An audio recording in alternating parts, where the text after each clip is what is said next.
Thank you, Skip, for your very kind introduction. It's good to be back in New York. It's great to see so many friends and familiar faces, and I really want to thank the French-American Foundation for inviting me and for giving me this great opportunity. As I used to say, the foundation is a key tool to promote French-American friendship, French-American cooperations in many kinds. And I want to thank again Chairman Alan Chapin and President Charlie Cobb and all their board members and superb team for doing such an outstanding job. A small announcement as a way of introduction. I learned a bit earlier today that I was appointed France's ambassador to the United Nations here in New York. So,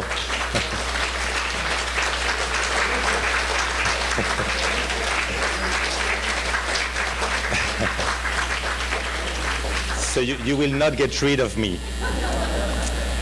And it's, as you know, it's an immense honor after nearly 4 extraordinary years in Washington as French ambassador to the US to come back to New York, a city I love, a city my family loves, in this position. And I hope we'll have, therefore, many new opportunities to see each other. As I said, it's a true privilege to speak to such a distinguished audience. And quite frankly, the members of the panel are much more qualified than I could be to speak about the art of diplomacy. You know, to start with, et je le dis en français, mon discours est un peu sérieux pour ceux de nos amis français qui ont l'habitude de m'écouter. J'ai vraiment essayé de réfléchir au thème qui m'a été proposé et de rentrer dedans lors de mon dernier retour de Paris à Washington. Alors, I come to start with from a family of medical researchers and entrepreneurs, and frankly, nothing in my life predestined me for diplomacy. My desire actually to become a diplomat took shape as I played with a globe as a child, and then the idea came to my mind, what is happening in this or that country, and then what can I do as French diplomat in this or that country. What fascinated me about diplomacy was, to paraphrase Einstein, the integration of several space-times, the need to reconcile short-term negotiations with long-standing demographic factors, to combine realpolitik and values, to balance Metternich and Kant, power and religion, tactics and strategy. I told myself you had to be a Renaissance man to integrate such different factors, and that's really what I wanted to be, a Renaissance man. And here you recognize the long tradition of French modesty, of course. You know, André Malraux once said, l'art est un anti-destin. Art is an anti-destiny, if it makes sense in English. Well, for me, the art of diplomacy is also an anti-destiny. I believe that diplomacy doesn't only consist of managing existing situations as best we can, but truly changing the world, or at least influencing the course of events in order to avert new Auschwitzes or prevent a climate catastrophe, for example. I believe diplomacy has, deep in itself, a moral imperative, even though everyday life is, of course, grounded in 1,000 frustrations and compromises. Keeping that in mind, I want to try and tell you, based on my own modest experience, what I see as certain shifts underway in the art of diplomacy. You know, beyond the fundamentals I just mentioned, the art of diplomacy still consists in large part of playing the cards one is dealt. Hubert Védrine used to say, rightly so I believe, that the art of diplomacy is playing several chess games at the same time. And I believe it's very true. But those cards Védrine was referring to are changing quickly in the age of globalization. Let me tell you just a few illustrations of that. Alongside such traditional attributes of power as military strength, economic changes in particular are dramatically reshuffling the cards internationally. And in my view, new information technologies are in some way the new trump card in this game. Why? Because new information technology, that's the card that gives its holder a decisive advantage. In the economic area, of course, where the digital revolution is central to the Schumpeterian paradigm of creative destruction that nurtures the entire economy. In the political sphere, too, where mastering social networks can influence public opinion, as we've witnessed worldwide from Egypt to Tunisia and China, and I could give many other examples. And of course, in the military arena, too, as we see in cyber defense and what's known as the revolution in military affairs, meaning the integration of information technologies at every level of the military, from the highest staff levels to the troops on the ground. Given these factors, the criteria defining power are rapidly changing too. To oversimplify, the question is no longer simply how many divisions are there, but what is the role played by the innovation process and the knowledge industry's value chain, and how many high-tech startups do you have? It is less about comparing defense budgets, even if it's still important, and more about whether a country is on the winning side of globalization. And frankly, that's the number one priority. As French ambassador here, my job, and now in New York, a few weeks in New York, my job is really to make sure that France is, and is perceived both, as being on the winning side of globalization. That's the number one priority. The daily job of a diplomat has therefore changed dramatically. When it comes to how the French ambassador to Washington divides his time, for example, things are the opposite of what they were only 20 years ago. I now spend no more than a third of my time on diplomatic matters, strictly speaking, and of that third, the time I spend talking to our traditional partners at the State Department and the White House has decreased compared to the amount now spent on contacts with Congress, the media, the think tanks, and so on and so forth. So I spend 2/3 of my time on other issues, economic diplomacy, including the promotion of American investment in France, encouraging scientific and university partnerships, and so on and so forth. And I must say that literally every day we at the embassy conclude or help conclude agreements between American and French universities and grandes écoles about exchanges of students, scientific partnerships, incubator collaborations leading to innovation and entrepreneurship. And that means, for me, as ambassador in my job, stepping up contacts with partners in cities and states throughout the United States, and with civil society actors of every kind, business executives, NGOs, researchers, academics, thought leaders, and I could go on. In this respect, it should come as no surprise that President Hollande's recent state visit to the United States had a strong, indeed unprecedented economic component, with a trip to San Francisco where he met with the key players of the Silicon Valley. It's the first time in my memory that a state visit has such an important economic component. That was not not the case before. Speaking of a state visit, just a private thing, it reminds me of President Kennedy's state visit to the United States back in the 1960s. President Kennedy was with Jackie Kennedy, and Jackie Kennedy, for whatever reason, was intimidated by General de Gaulle. And so she wanted to break the ice. She went to see President de Gaulle, and she said, en tremblant, you know, Monsieur le Président, I have French roots. And President de Gaulle only answered, I have too, Madame. Welcome to France. The growing importance of economic factors, also they don't, of course, replace other components of power, has another consequence.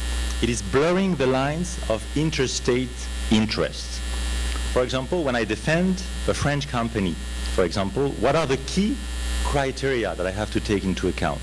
The location of its corporate headquarters, but that no longer has that much meaning. You would not contradict me, Skip. The ownership of its shares, but we know that more than 50% of the share of CAC 40, the 40 largest French companies, are now held by foreign investors, and to a large extent American foreign investors.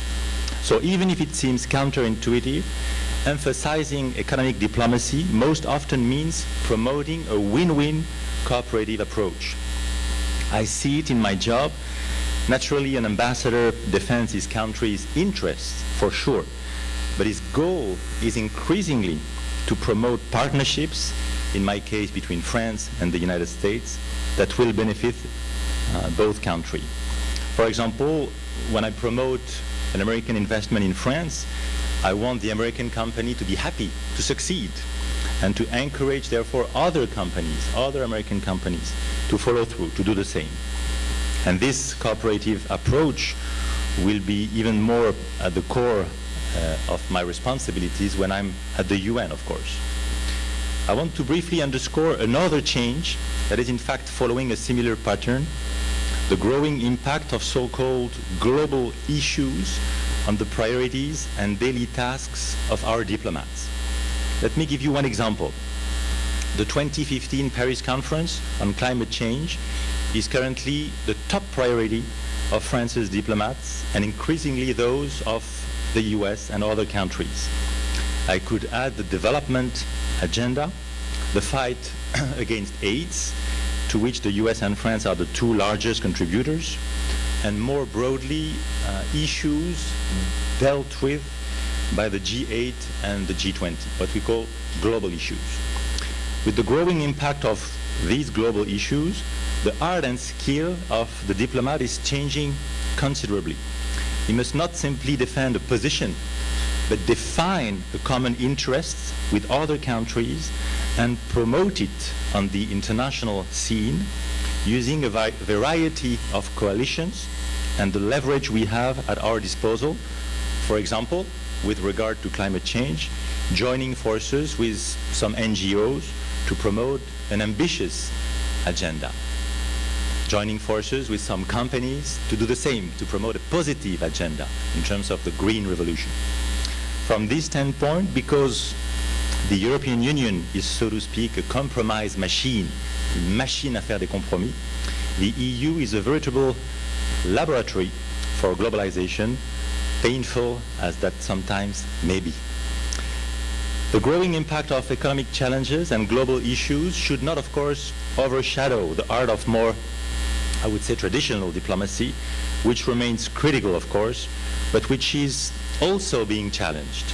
Many examples demonstrate this, from the Security Council's paralysis on Syria to the balance of power logic at the root of the crisis in Ukraine.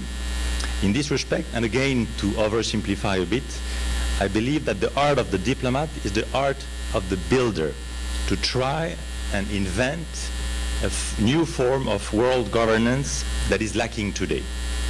We have left behind the simple certainties of bipolar opposition, stable but unjust. We are no longer in the unipolar phase that emerged between the two Iraq wars. Today we are living in what Foreign Minister Fabius calls a zero-polar world, without clear natural leadership or effective regulation. And I believe one of the great challenges, really, of our generation is to structure things in such a way as to build an organized multipolar world. It is crucial, notably, to better integrate the emerging countries, China, of course, India, Brazil, all the others, so that they feel comfortable, listened to, responsible to, and do not become revisionist or confrontational powers in the 19th century mold.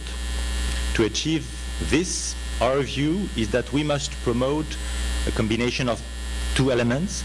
Number one, more effective multilateralism within the UN, the IMF, the World Bank, the WTO. That's why, for instance, we French are working hard to try to enlarge the Security Council at the UN. And number two, a new kind of concert of great powers with the G8 and now the G20. And our view is that if we have the two legs, we can walk on, the concert of great powers, 21st century like, with the emerging countries on board, but also a more effective multilateralism. We can work at the international level. If one of these two elements is lacking, then there is an imbalance and it's difficult to go ahead. So to conclude, I would say that in a world that is increasingly complex, the demands on diplomats are increasingly broad. That's why I look so exhausted, probably. But more seriously, let's never forget that what, in my view, are the two enduring pillars of the art of diplomacy. Number one, the ability to bring people together.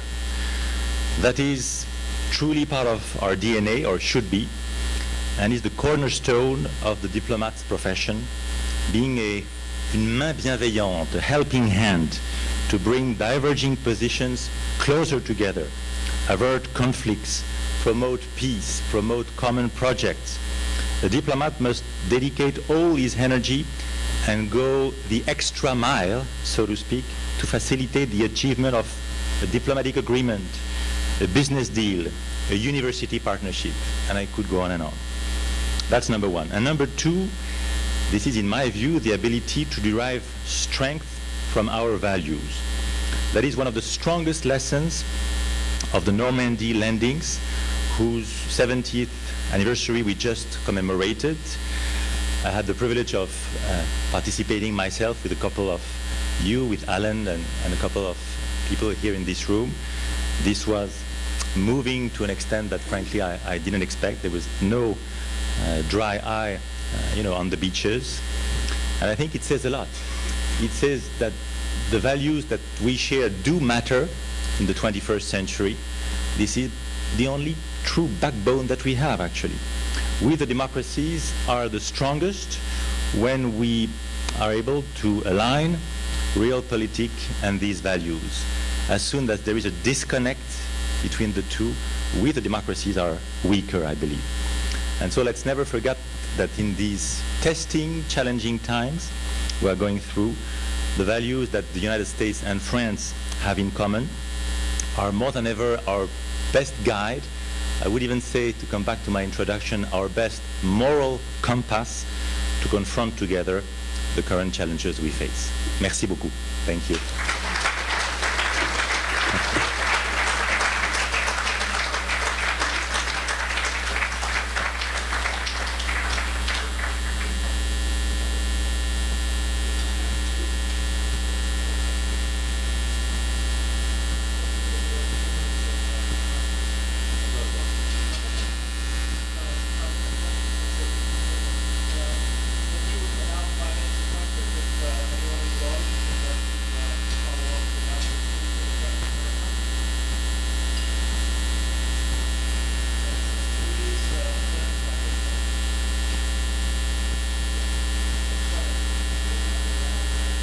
Only kind questions, okay?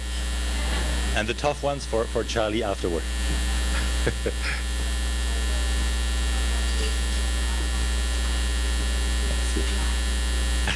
Thank you.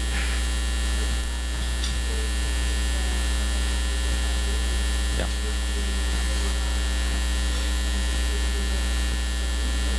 Sure. Sure. Merci, Sylvie. So, about the transatlantic partnership, I think the first thing to to say about it is that the more Asia is rising, the more the emerging world, by definition, is rising, which is great, which is a source of many opportunities. The more all that is happening, the more the transatlantic partnership is critical and vital for Americans and Europeans alike as one of the backbones of today's multi-partner, multipolar world. And it's true on the two fronts. On the strategic front, we see it literally every day. And that's one of the reasons why we French decided to rejoin NATO's military command structure, where we are today fully, in place and happy. And now on the economic front, let's never forget that we together account, Europeans and Americans, for nearly half the world's GDP, 1/3 of international trade, and 2/3 of, let's say, the innovation process worldwide. So what we do together is vital for us, but also for the rest of the world. And based on this, we, France, as stated recently again by President Hollande, we're very much in favor of what we call a TTIP, transatlantic trade and investment partnership, for, I would say, two reasons. Number one, because it would help us together promote our trade and cross-investment, therefore promoting growth and jobs. That's a good reason. But also, secondly, because if we join forces, Europeans and Americans, then we'll be strong enough to make sure that our norms and standards and IPs can play an important role in tomorrow's world. While if we don't, if we waste time, if we are not able to join forces, these norms and standards and IPs, no judgment, but will come from other countries. And for us, in terms of social, environmental standards, for example, so for our public opinions, it means a lot. So to answer Sylvie's question, yes, we are very much in favor of TTIP. It's really difficult because when you scratch a bit, you go to regulatory convergence, things that are really difficult. But we, France, are committed to the success of TTIP.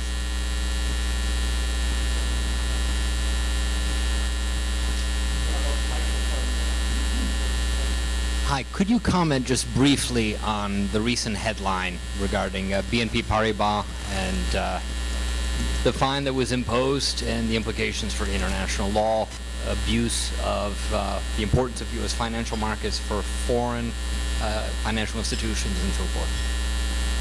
I think you're absolutely right. The weather is going better. Sky is almost blue. This was your question, right? No, BNP Paribas, it's very difficult for me to comment because talks are, going on between Paris, Brussels, Washington, New York, obviously. So it's very difficult for me to enter these talks. As we speak, they continue, and I hope there will be a positive outcome. That's the only thing I can say. Sorry. Sure.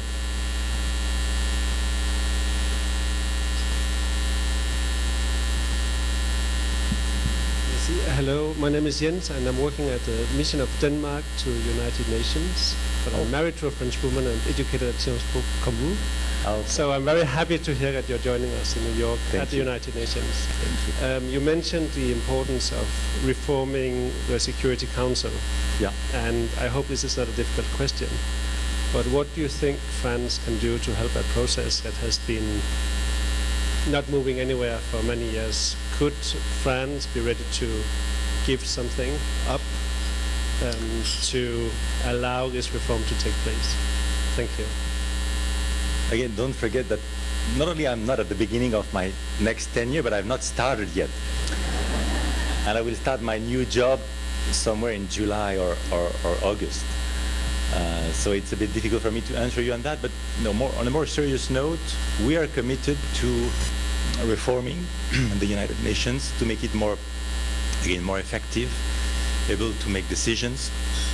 And we are committed to the enlargement of the Security Council for a simple reason. We all know how the 5 permanent members of the Security Council were decided in the aftermath of World War II for the given situation. The situation is very difficult and very different, should I say, today. So the question is not to diminish the number, quite frankly, it is to increase the number of the members of the Security Council, to have Africa represented, and we named publicly, but again, I'm not the world champion for that yet. We have named a couple of countries that we think should rejoin the Security Council. As to answer your question, I think we demonstrate, frankly, year after year, month after month, how France is committed to world peace, one of the most active members of the Security Council, but also one of the most constructive. France and Britain together account for a very important number of the resolutions that we are able to pass through the Security Council. We demonstrated that in Africa, for example, that is at the core, under your watch, of what the Security Council does. France is one of the most committed countries in the world. And by the way, I must say that the US and France are today each other's closest allies in the fight against terrorism. Don't repeat it to my British colleague, but really closest allies, as was illustrated by France's military operation in Mali, with much appreciated American support to fight against Al-Qaeda in Africa. The same is true on Iran. We together are at the forefront of international efforts to prevent Iran from becoming a nuclear weapon state. We played a critical role within what we call the P5+1 negotiations with Tehran to try to get a strong agreement according to our terms. So wherever you turn your attention, I think it's honest to say that France is one of the most combative, active, pro-peace players on the international scene, and that's a tradition I hope I will be able to continue when I'm at the UN. Thank you.